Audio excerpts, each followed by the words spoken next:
Hello friends, मेरे इस YouTube channel में आप सभी का स्वागत है।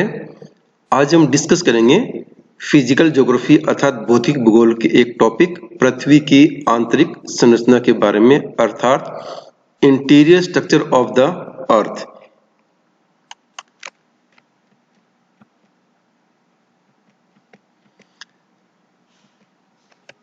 सबसे पहले हम देखते हैं कि ये आप जैसे सभी जानते हैं ये ग्लोब है, हमारा अर्थ है, और हम जो बात करेंगे वो अर्थ के अंदर की जो स्ट्रक्चर है, लेयर्स है, कौन कौन सी लेयर्स है, कितना घनत्व है, कितना तापमान है, उन सब के बारे में आज हम इस वीडियो में डिस्कस करेंगे।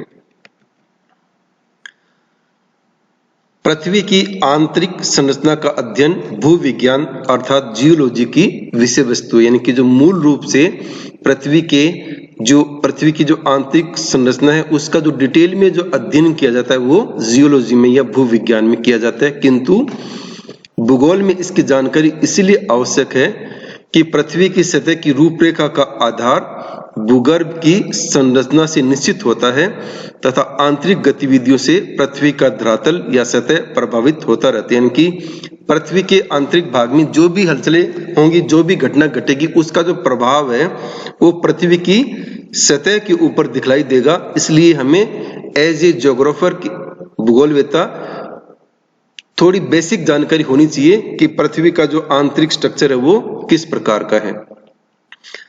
पृथ्वी की आंतरिक संरचना में विविध गहराइयों पर तापमान, घनत्व, चट्टानों का स्वरूप, रासायनिक संगठन आदि भिन्न भिन्न प्रकार से पाए जाते हैं। कि जैसे जैसे हम पृथ्वी के आंतरिक भाग में जाएंगे, तापमान, घनत्व, चट्टानों का स्वरूप, उनका रासायनिक संगठन, इनमें भिन्नता देखने को मिलती है, लेकिन इनके विषय में कोई ठोस एवं प्रमाणिक बात अभी भी नहीं कही जा सकती है। भूगर्भ की जानकारी प्राप्त करने के लिए अनेक प्रयास किए गए हैं और वर्तमान में भी प्रयास जारी है। यानी कि जो आंतरिक भाग में जो तापमान है, घनत्व है, चट्टानों का स्वरूप है, इनके बारे में अभी भी कोई एक बहुत ज्यादा ठोस और प्रमाणिक बात अभी भी हम नहीं कह सकते हैं। केवल पृथ्वी की कुछ गहराई तक ही हम कुछ तापमान, घनत्व और चट्टानों के स्वरूप के बारे में बातें बता सकते, लेकिन एक निश्चित गहराई के बाद में अभी भी बहुत सारे रहस्य हैं वो बाकी हैं। पृथ्वी के आंतरिक भाग की सही एवं प्रमाणिक जानकारी अभी भी गहन शोध का विषय है। यानी कि बहुत सारे साइंटिस्ट, वैज्ञानिक जो हैं इस पे अभी भी रिसर्च कर रहे हैं कि आंतरिक जो भाग है पृथ्वी का, उसमें अलग अलग जो ये तापमान, घनत्व बताए गए हैं, इनका स्वरूप किस प्रकार से बदलता है। भूगर्भिक हलचलों के कारण पृथ्वी की ऊपरी सतह पर परिवर्तन होते रहते हैं। यानी कि जो पृथ्वी के अंदर जो भी घटना घटित होती है उसका जो प्रभाव है वो सतह पर पड़ता है और सतह पे उसका जो परिवर्तन है वो देखने को मिलता है। भूकंप, ज्वालामुखी एवं टेक्टोनिक घटनाएं पृथ्वी के आंतरिक भाग में ही घटित होती हैं, लेकिन उनका प्रभाव पृथ्वी की ऊपरी सतह पर दिखलाई पड़ता है। यानी कि पृथ्वी के ऊपर कहीं पर भी भूकंप आता है या ज्वालामुखी का विस्फोट होता है या अन्य कोई टेक्टोनिक घटनाएं घटित होती हैं, तो उसका जो प्रभाव है वो पृथ्वी की ऊपरी सतह पर ही देखने को मिलता है। अभी भी अलग अलग विद्वानों के अलग अलग मत, यानी कि इसके बारे में कि पृथ्वी का आंतरिक स्वरूप कैसा है, उसके बारे में अलग अलग विद्वानों ने अपने अलग अलग मत जो है वो प्रस्तुत किए हैं। अतः पृथ्वी के आंतरिक भाग की जानकारी भूगोल के अध्ययन क्षेत्र से बाहर, यानी कि जो आंतरिक भाग की जो जानकारी है वो भूगोल का मुख्य विषय जो है वो नहीं है, परंतु भूगोल के विद्यार्थी होने तथा भूगोल का अध्ययन करने से पहले हमें पृथ्वी की आंतरिक संरचना के विषय में कुछ बेसिक बातों की जानकारी आवश्यक है। यानी कि एज ए भूगोलवेत्ता या भूगोल के विद्यार्थी होने के नाते हमें आंतरिक संरचना के बारे में कुछ बेसिक बातें, उनकी जानकारी होना आवश्यक है। पृथ्वी के आंतरिक भाग की जानकारी देने वाले साधनों को मुख्य रूप से 3 वर्गों में विभाजित किया जा सकता है। यानी कि कौन कौन से ऐसे कारक हैं, कौन कौन से ऐसे वर्ग हैं जो पृथ्वी की आंतरिक भाग की जानकारी देते हैं, उनको 3 भागों में बांटा गया है। नंबर 1 है अप्राकृतिक साधन, जिसको आर्टिफिशियल सोर्सेज के नाम से जानते हैं, और उसको पुनः 3 भागों में विभाजित किया गया है: तापक्रम, टेम्परेचर, घनत्व, डेंसिटी, दबाव और प्रेशर।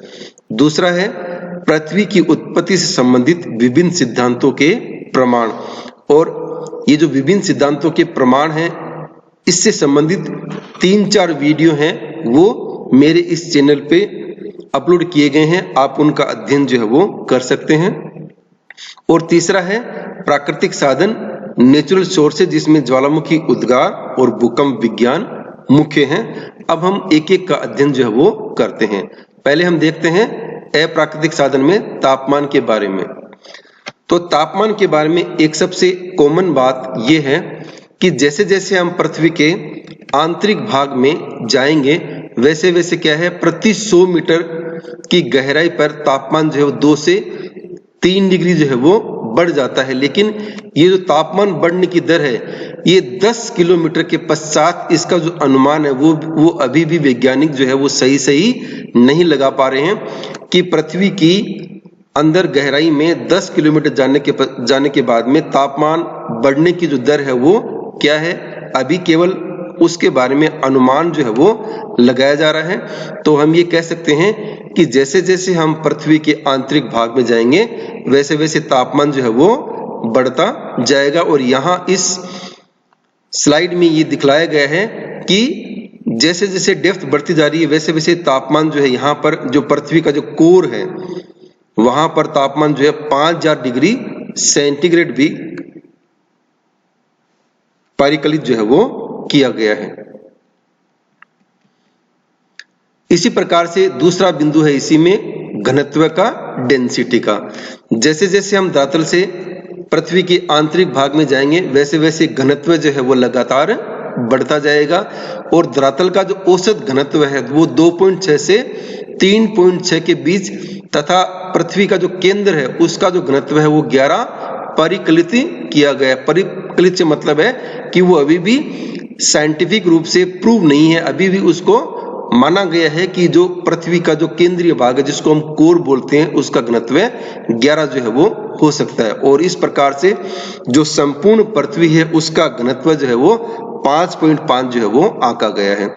यहाँ इस स्लाइड में हम देख सकते हैं कि जैसे जैसे हम पृथ्वी के आंतरिक भाग में जाएंगे, वैसे वैसे जो घनत्व है वो बढ़ रहा है। तो घनत्व के बारे में भी हम एक कॉमन बात ये कह सकते हैं कि जैसे जैसे हम पृथ्वी की सतह से पृथ्वी के केंद्र की ओर जाएंगे, वैसे वैसे घनत्व लगातार बढ़ता जाएगा। इसी प्रकार से तीसरा बिंदु है इसमें दबाव या प्रेशर का। तो धरातल से जैसे जैसे हम पृथ्वी के आंतरिक भाग में जाएंगे, वैसे वैसे जो दबाव है, प्रेशर है, उसमें लगातार जो है वो वृद्धि होती जाएगी। लेकिन बहुत अधिक गहराई में जाने के बाद में ये जो वृद्धि हो रही है दबाव में, ये किस गति से हो रही है, किस दर से हो रही है, ये अभी भी एक शोध का विषय है। इसमें अभी भी शोध जो है वो चल रहा है। पृथ्वी के अंतरतम का अत्यधिक घनत्व वहां स्थित दबाव के कारण नहीं माना गया है। यानी कि यह भी माना गया है कि जो पृथ्वी का अंतरतम है उसका जो अधिक घनत्व है वो दबाव के कारण से नहीं है। और यहाँ पर ये इस स्लाइड में दिखाया गया है कि जैसे जैसे गहराई में जा रहे हैं, वैसे वैसे जो घनत्व है वो बढ़ता जा रहा है। तो हमने यहाँ 3 बातें देखी, तापक्रम की, घनत्व की और दबाव की। तीनों में एक कॉमन बात ये उभर के आई कि जैसे जैसे हम पृथ्वी के धरातल से अंदर की ओर जाएंगे, पृथ्वी में गहराई की ओर जाएंगे, वैसे वैसे तापमान भी बढ़ता जाएगा, घनत्व भी बढ़ता जाएगा और दबाव भी बढ़ता जाएगा। अब इसी में हम दूसरा बिंदु देखते हैं, पृथ्वी की उत्पत्ति से संबंधित विभिन्न सिद्धांतों के जो प्रमाण हैं, यानी कि अलग अलग विद्वानों ने पृथ्वी की उत्पत्ति किस प्रकार से हुई उससे संबंधित बहुत सारे सिद्धांत जो है वो दिए गए हैं। और उन सिद्धांतों को डिटेल में समझने के लिए, देखने के लिए मेरे इससे पहले के जो वीडियो हैं उनको आप अवश्य देखें। तो विभिन्न विद्वानों ने पृथ्वी के मूल स्वरूप को ठोस या सॉलिड या वायव्य या गैसीय अथवा तरल लिक्विड भाग में माना है। इसमें मुख्य रूप से ग्रहाणु परिकल्पना, ज्वारीय परिकल्पना, निहारिका परिकल्पना आदि में पृथ्वी के अंतरतम को अलग अलग स्वरूप में माना गया है। यहाँ पर इस डायग्राम में भी देख सकते हैं कि किस प्रकार से पृथ्वी का जो निर्माण की जो प्रक्रिया है वो दिखलाई गई है। इसी प्रकार से तीसरा बिंदु है प्राकृतिक साधन, नेचुरल सोर्सेज। इसको पुनः दो भागों में बांटा गया था। पहला है ज्वालामुखी उद्गार। ये आप सभी जानते होंगे कि जब भी कहीं पर भी ज्वालामुखी का उद्गार होता है तो उस समय पृथ्वी के आंतरिक भाग से गर्म एवं तरल लावा, गैस, वाष्प कण इत्यादि बाहर की ओर निकलते हैं। इससे यह स्पष्ट होता है कि पृथ्वी के आंतरिक भाग में एक मैग्मा भंडार है, मैग्मा चेंबर है। इसी आधार पर पृथ्वी का आंतरिक कुछ भाग तरल एवं तप्त अवस्था में होना चाहिए, ऐसा माना गया है। यहाँ पर ये ज्वालामुखी का उद्गार जब होता है तो पृथ्वी के आंतरिक भाग से अलग अलग जो है हिस्सों से जो है लावा निकल के बाहर आता है। तो इससे ये स्पष्ट होता है कि पृथ्वी के आंतरिक भाग में कुछ ऐसा भाग होना चाहिए जहां पर तापमान जो है बहुत अधिक है और ज्वालामुखी उद्गार के समय तरल लावा, गैस, वाष्प कण आदि जो है वो बाहर निकलते हैं। इसी में दूसरा बिंदु है भूकंप विज्ञान। इसमें भूकंप आने पर भूकंपीय लहरों का सिस्मोग्राफ यंत्र द्वारा अंकन करके अध्ययन किया जाता है। इनकी धरातल पे जहां कहीं भी सिस्मोग्राफ यंत्र जो है रखा हुआ होता है वहां पर इसका अंकन होता है कि किस प्रकार से जो भूकंपीय वेव्स हैं, लहरें हैं, वो अलग अलग घनत्व वाले भागों में अलग अलग प्रकार से गुजरती है। भूकंप विज्ञान से पृथ्वी के आंतरिक भाग की पर्याप्त जानकारी घनत्व के आधार पर प्राप्त होती है, ज्ञात होती है। भूकंपीय तरंगों के आधार पर पृथ्वी की आंतरिक संरचना की प्रमाणिक जानकारी मिलती है। ऐसा माना गया है, ऐसा वैज्ञानिक मानते हैं कि जो भूकंपीय तरंगे हैं उनके आधार पर जो जानकारी मिल रही है वो एकदम से प्रमाणिक है, ठोस है, प्रूव्ड है।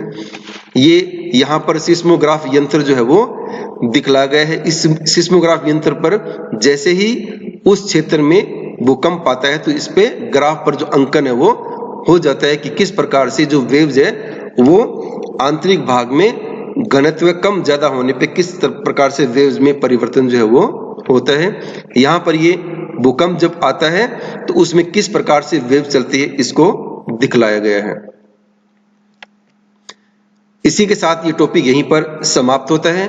आपको इस टॉपिक से संबंधित कुछ और जानकारी चाहिए तो आप इन बुक्स का अध्ययन है, स्टडी जो है वो कर सकते हैं।